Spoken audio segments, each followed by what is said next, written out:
I'm a curriculum developer and instructor here at SEI, and I'm happy to welcome you to this lesson on PV mounting systems.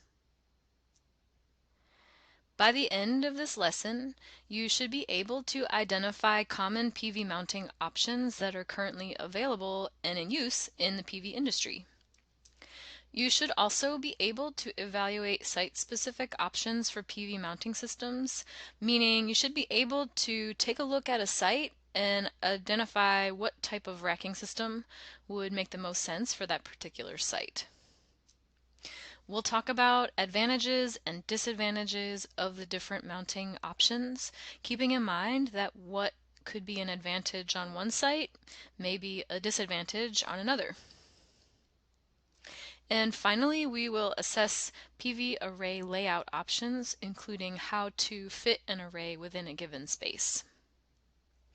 When you're choosing the appropriate mounting type for a given site, a lot of things have to be considered, including cost, aesthetics, and available space. That's a huge one. So if you have a site that's located in a city, there may not be any space that's on the ground that is available to dedicate a PV system to. And so you might want to consider looking at what options you have for a roof-mounted system. On the other hand, if you have a more rural type of a property that you're looking at, you may be able to fit a PV system on the ground, and ground mount may make more sense in that case, especially if the buildings on the site maybe have too small of a roof for the PV system that you want to install, or the rafters and the roof structure may not be capable of supporting the additional loads from a PV system. So in that case, you may be better off going with a ground-mounted or a pole-mounted type of a system. Let's take a look now at one of the more common methods for mounting modules to different types of racking systems. We'll start by looking at the mounting foot, or it's also called an L-foot because of its L shape. And this is going to be what makes the connection to a structural member, such as a rafter. If you're connecting to a roof structure, then you're definitely going to want to install a flashing between the bottom of this L-foot and the roof covering so that you can avoid leaks at those roof penetrations. And so you have, in this case, a lag bolt or some other type of a through bolt would go through the bottom of that L-foot directly into a structural member. And then on the vertical side of that L-foot, or the back side, you're going to have a connection, a bolted connection to a rail. And rails are typically going to be extruded aluminum, and they're going to probably have channels that run across the top and one on the side. And so that L-foot is going to bolt to the channel in the side of the rail. And then on the top of those rails, the channel that runs through the top, you're going to have clamps that will also connect. So these are, you can see these end clamps have a bolt that will run through the end clamp. And at the bottom of the bolt, there's going to be some type of a locking mechanism that slides into that channel. And then when you put those clamps along the edge of those module frames and tighten those bolts to the proper torque, they will create a pressure connection on the module frame that will keep them in place. They'll keep the modules in place. So this is why this is commonly referred to as a top-down mounting method, because the module frames are secured to the rails from the top down. And so in the middle, in between the modules, you have a slightly different shaped clamp just because you have two modules to hold down instead of one. And so those are going to be called intermodule clamps, often called mid clamps too. So they could be called either or. And these are the clamps that secure modules side by side. Two terms that you're going to want to become familiar with are rail span and cantilever. The rail span is the distance along the rails between mounting feet. And so this is determined by a couple of different things, including the strength of the rails as well as the loading conditions on the site due to wind and snow. And so you want to check with the manufacturer to determine the maximum rail span that you can use on your given site with the racking system you've chosen. And in some cases, you may have a maximum rail span of, say, 5 feet, for example. But you may have, if you're attaching to a roof, you may have rafters that are 24 inches on center. So in that case, you may need to reduce your maximum rail span to 4 feet because you won't have a rafter at 5 feet. And so that means that your actual maximum rail span for that given site is going to be 4 feet. It may be less than that. It may be 2 feet, depending on if you have heavy snow loads or a lot of wind loading. So there's all kinds of factors that need to be considered when determining the maximum rail span. So you always want to consult with the manufacturer of the racking system and the rails to make sure that you have calculated that correctly. The cantilever is the length of module overhang beyond the last L-foot attachment. So you can see here it's from the last L-foot on the row to the location of that module clamp on the rail. So that's the actual cantilever distance. Typically that's going to only be allowed to be about a third or so of the maximum rail span. The reason for this is you don't want to have an entire module hanging out over the edge of last L-foot connection because it could be subject to damage that way. So here's a quick look at several different varieties of rails. There's a whole lot of different manufacturers who are making racking and subsequently making rails at the same time. And these all sort of perform the same function. And you can see in these side profiles, they all have a flange or two flanges that kind of come in over the top in that top channel, and you can see how a locking mechanism, either some sort of a nut or other type of locking mechanism, will slide into the top of that channel, and when you tighten that down on those clamps, that's how they lock into place. Same thing on the side. It's sort of like a locking mechanism slides into the side and attaches through with a bolt to the backside of that L foot. A closer look at mid and end clamps. Here we have two versions on the right side. You can see one at the top has a UL listed stamp on it, and that means that these clamps are listed to be part of a racking system that includes integrated grounding and bonding. So we'll talk more about grounding in the next lesson, but just be aware that in some cases the clamps and the racking that you're using may be listed to UL 2703, which covers racking systems and integrated bonding components and retention devices. When you're purchasing a racking system, and especially the end clamps and the mid clamps, you want to pay attention to the clamp size because module frames are all different thicknesses. And so you want to make sure you know the thickness of the module frame that you're installing and that you give that information to the racking manufacturer so that they give you the correct size of module, mid, and end clamp. The other thing you need to consider is the clamp location on the module frame. And so if you look at the module manufacturer's installation manual and sometimes on their data sheet, they will outline the locations on the module frame that are acceptable for installing these kinds of clamps. And you can't just put those clamps anywhere on the module frame and expect that that's going to be okay.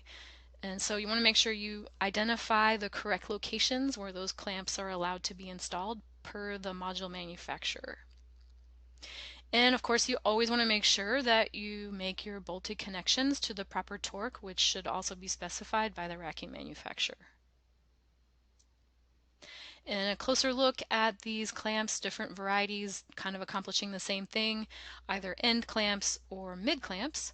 And two of these have stamped UL or ETL listings on them, meaning these are allowed to be used as integrated bonding systems. Ground mounts are extremely versatile and flexible. They can be really small to really large installations. There's not really any limitation to the lengths of those rows. They can extend for hundreds of feet or yards or however long they need to go. The only thing that you do need to consider is expansion and contraction. And so you may need to design your racking systems with a thermal break every once in a while, and that's going to depend on the type of material you're using and the racking manufacturer's recommendation. The top left photo is showing a ballasted type ground mount system. You can see those concrete blocks are the ballast that are holding that array in place and helping it to resist any of the uplift forces that might act on it. And these are really great for instances where you can't penetrate the ground, such as places that have really shallow bedrock and solid ground that you can't get into. And also they're ideal for landfill type installations where the landfill has a cap on it that you can't break because it's sealed. And so if you want to utilize the ground space above a landfill with a PV system, this is a really good way to do that. The bottom right photo is showing a very common commercial scale type of a ground mount racking system, and this is showing a driven pile type system. And so these vertical posts that you see that are the main vertical structural supports are called piles, and they're driven or rammed directly into the earth, and they don't typically need any kind of concrete foundations. They're just driven to a specific depth that allows them to be structurally sound and support the racking system. These are great where there aren't really any soil issues, and this is determined by doing a pull test or a soil analysis on the site where these will be installed. These types of racking systems usually have a racking company that makes them will have an in-house engineering department to determine the depths and the spacings of the piles. And so they may go 6 feet into the ground, they may go more, depending on the type of soil conditions that you're dealing with. Since ground mounts are typically pretty low to the ground, vegetation can become a problem very quickly. You might have an overgrowth of weeds and plants, and that in turn is going to create shading and reduce your production. So you always want to have a longer term ongoing maintenance plan in place when you plan to install a ground mounted system. And there's a couple different ways you can deal with that type of an issue with the vegetation. And one of the ways is to unleash a herd of hungry goats or sheep into your array field and let them go to town and eat all of the weeds and leave you with a nice cleaned up array that will not be shaded from plants. You do want to be aware that goats tend to eat kind of everything and may go after the wires and other types of things that are part of that system, so you need to keep an eye on them and make sure they don't do that. And I've been told that sheep don't necessarily have that same issue with wires, and so sheep might be better. Here are a couple different examples of pole-mounted installations. The photo on the left shows very clearly the racking system on top of that pole. That pole extends into the ground where there's a concrete foundation of a very specific diameter and depth, and the pole diameter is calculated specifically as well to manage the loads that that array is going to see. And that's an extremely important part of constructing a pole mounted system. You want to make sure that it's engineered correctly for the loads so that it's a safe installation. You can see that there are 2 rows of modules, 4 on the left and 4 on the right, and that would be considered a landscape orientation. Each row has 2 rails, and so 4 rails in total, running vertically. And those rails are connected to horizontal purlins. There are 3 horizontal purlins. And those 3 horizontal purlins run along a center kind of a beam that's attached directly to that pole. And this looks remarkably similar to the different components we looked at earlier, the racking components we looked at earlier that were top-down mounting system. And this is probably not a top-down mounting system. It's got all the same components except for the clamps. So in this case, what you're probably seeing, what it looks like to me, is that this is a through-bolted connection directly to the module frame. So modules are made with mounting holes in the back sides of the frames. When you have access to the back sides of the modules and also those mounting holes in the back of the frame, it may make sense to use them. In this case, it does, because you can get a through-bolted direct connection from the top of that rail into the back of the module, into the back of the module frame, actually. And so in some cases, it may make sense to do that.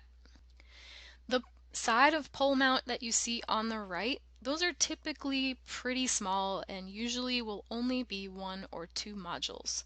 These are used in places that are more remote and are used for sort of telecommunications type boxes and call boxes along highways, and that's where you're most likely to see this kind of installation in more remote areas and independent electric systems, very small.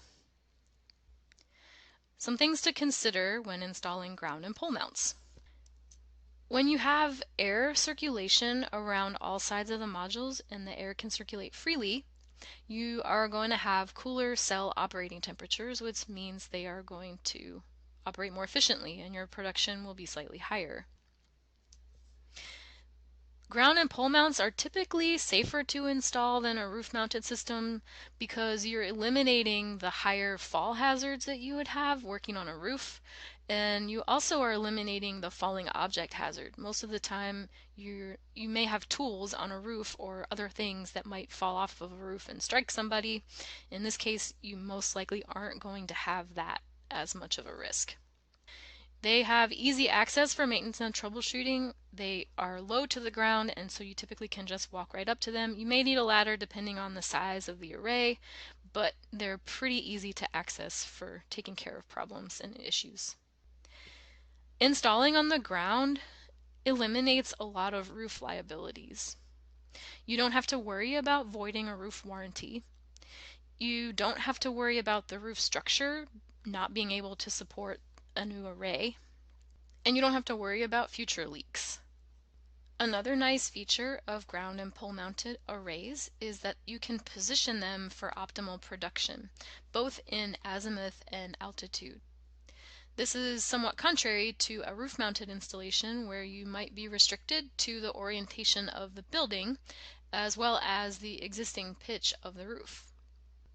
These kinds of arrays are pretty good at shedding snow depending on the angle that they are set at.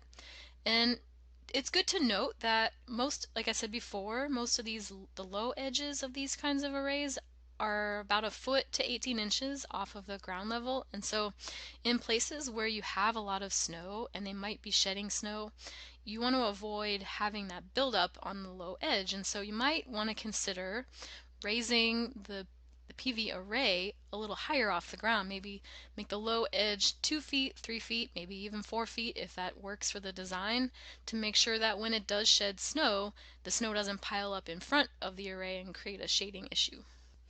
And finally, pole mounts may be easy to adjust the tilt angle.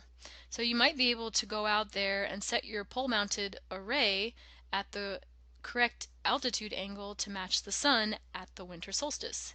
And then same thing at the solstice in the summer, you can go out and adjust it so that the pitch of the array is most suited for the angle of the summer sun. Some disadvantages: easy access for maintenance and troubleshooting unfortunately also means easier access for unqualified individuals. So that means increased risk for vandalism, theft, and accidental damage. So anytime you're installing a ground-mounted array or a pole-mounted array, you're most likely going to have to install fencing as well. And this is going to help decrease your vandalism, theft, and damage issues, and it's also going to make it a safer installation for those unqualified people who aren't supposed to be there. It's a safety issue keeping people away who shouldn't be there. With ground and pole mounted systems, you're also going to most likely be dealing with concrete and foundations and trenching. If you have other equipment such as inverters and transformers that need to be mounted nearby separately, those are going to have to probably go on their own concrete pads or foundations. And then you're going to have to get the power from the array to the point where it's going to be used or connected to the larger grid, however the installation is. And so then you're going to have trenching to get those wires in the ground, take that power to where it needs to go. So those are going to add cost. You also have to consider the space requirements for these kinds of arrays, especially for a ground mount where you have multiple rows of modules, because you have to make sure those rows are spaced properly to avoid having them shade each other, which is also referred to as inter-row shading. You also have to consider that installing a PV array may be creating a single use area for that land. So that might be the only use for that land for a long time into the future. And all of these types of considerations mean that the cost can be higher on ground and pole mounts because of having additional structures that need to be built and trenches and all these other considerations that we've just talked about. Trackers are a great way to increase production on a PV array. There are two main types of trackers. Active trackers use motors and controllers to track the sun throughout the day. And there's two kinds of active trackers. One is a single axis tracker, which tracks the azimuth. So it tracks from east to west, tracks the sun east to west each day. And then there are dual axis trackers, which track azimuth and altitude of the sun both throughout a day. And you can see in this picture on the right, this is a single axis tracker.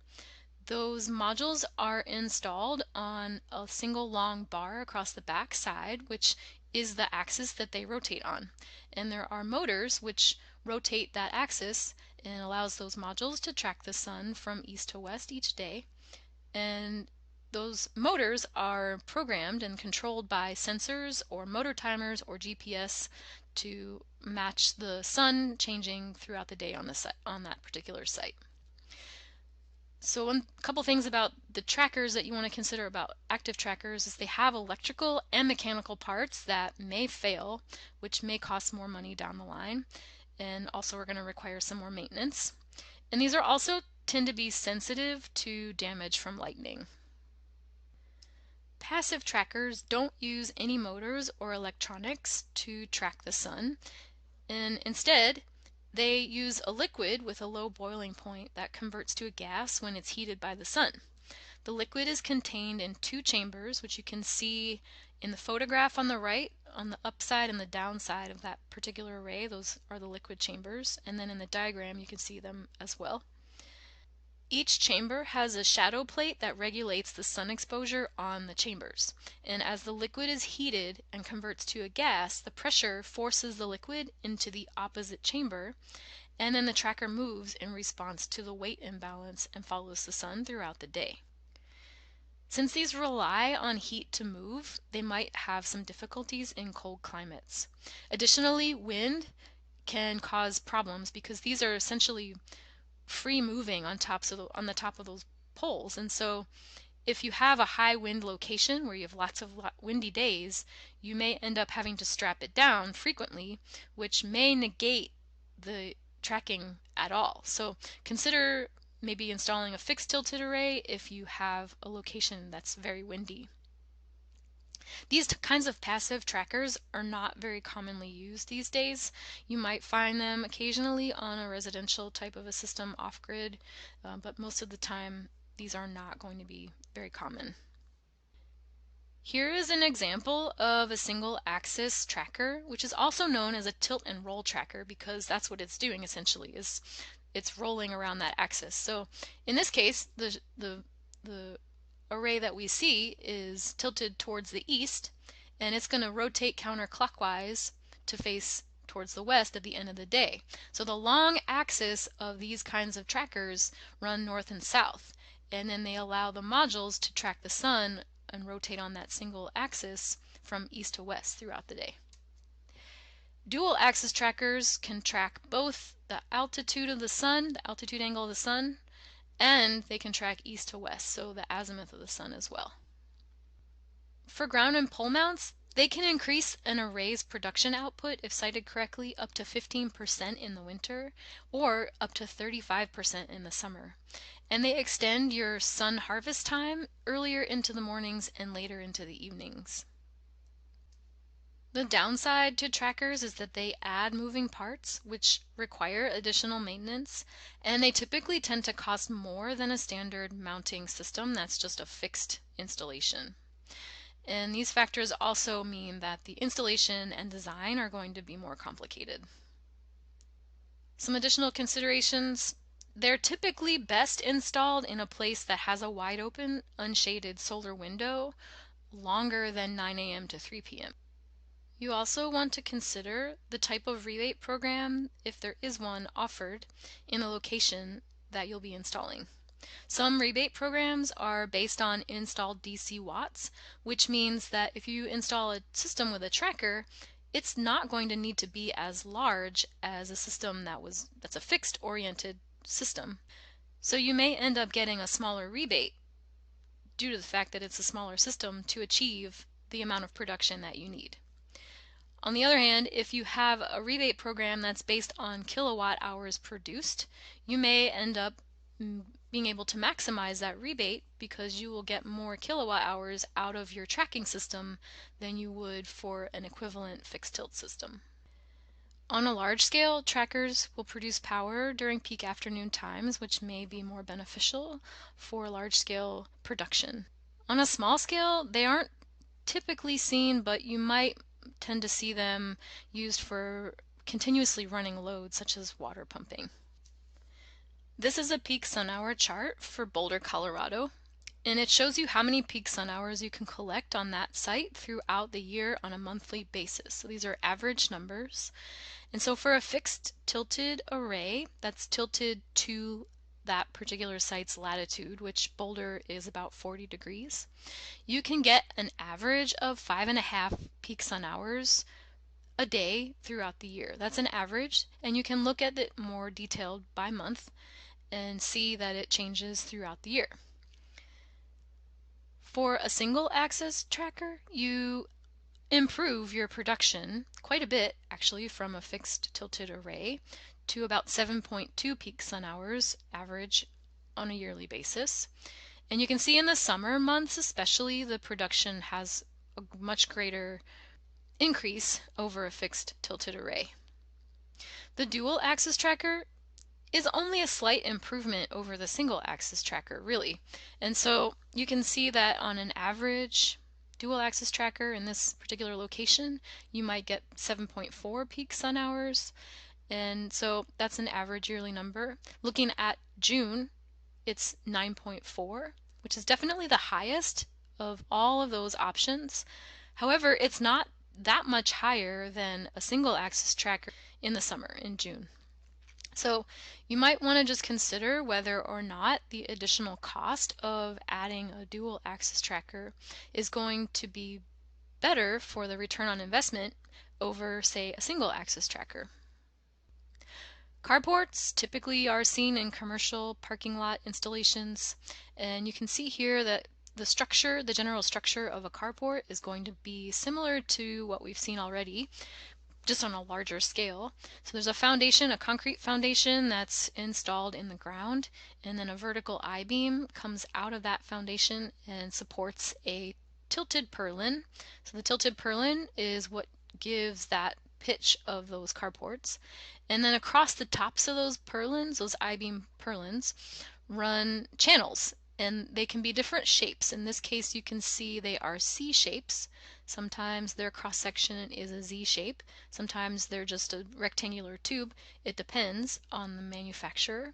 And then the modules will either attach using a top-down clamp method like we described earlier, or a through-bolted bottom attachment like I described for that pole mount.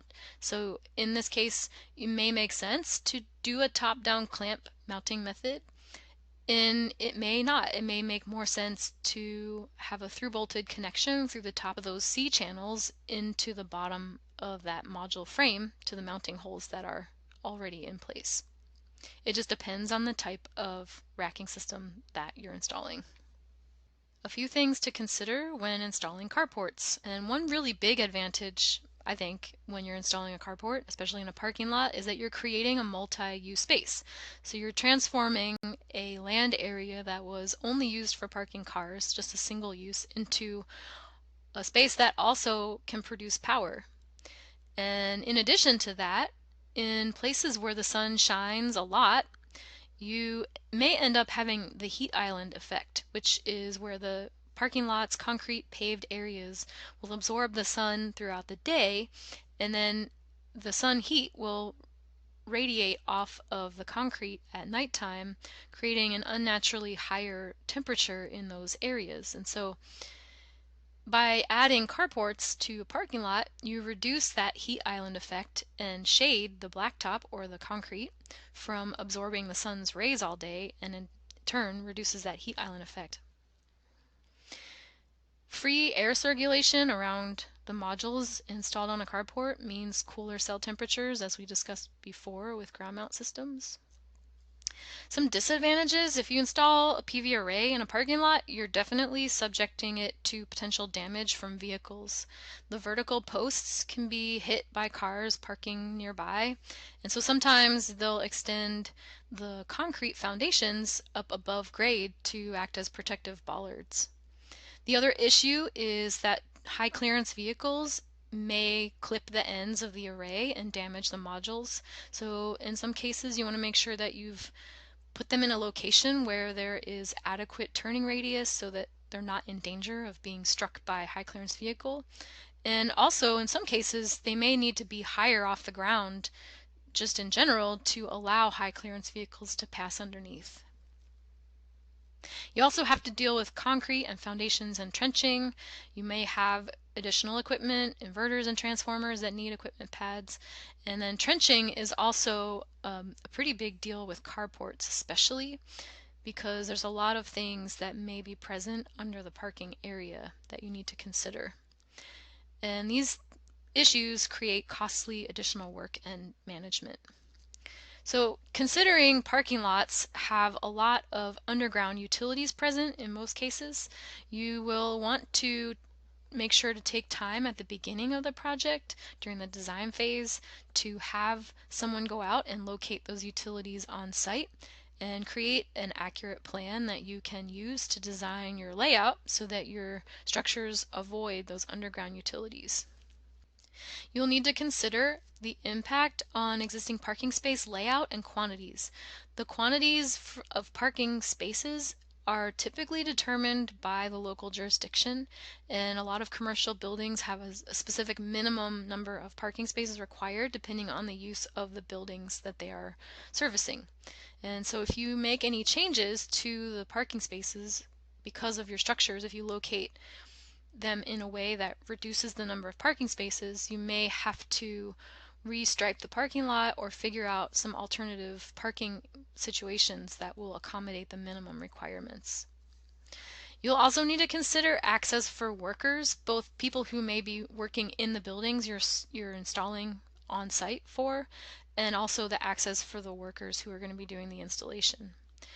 And you may need to consider alternative parking options during construction, especially on larger corporate campuses. You may want to consider doing sort of a segmented installation process where you only take out small sections of parking lot at a time from service, and figuring out alternative areas for people who normally use those parking areas to park their cars during the day when they come for work. And then you also will have to consider existing fire lanes. May need to have the fire department review your plans, and if you are changing the fire lanes, you may have to have them, they'll have to approve any changes you make. Finally, carports have specific lighting requirements because if you're installing in a parking lot, most of the time there is already some type of lighting system installed in those parking lots. And they're usually going to be tall poles with lights on the top. And so if you install a carport that's lower than those lights, they're just going to make shade. They're going to pretty much render the lights useless.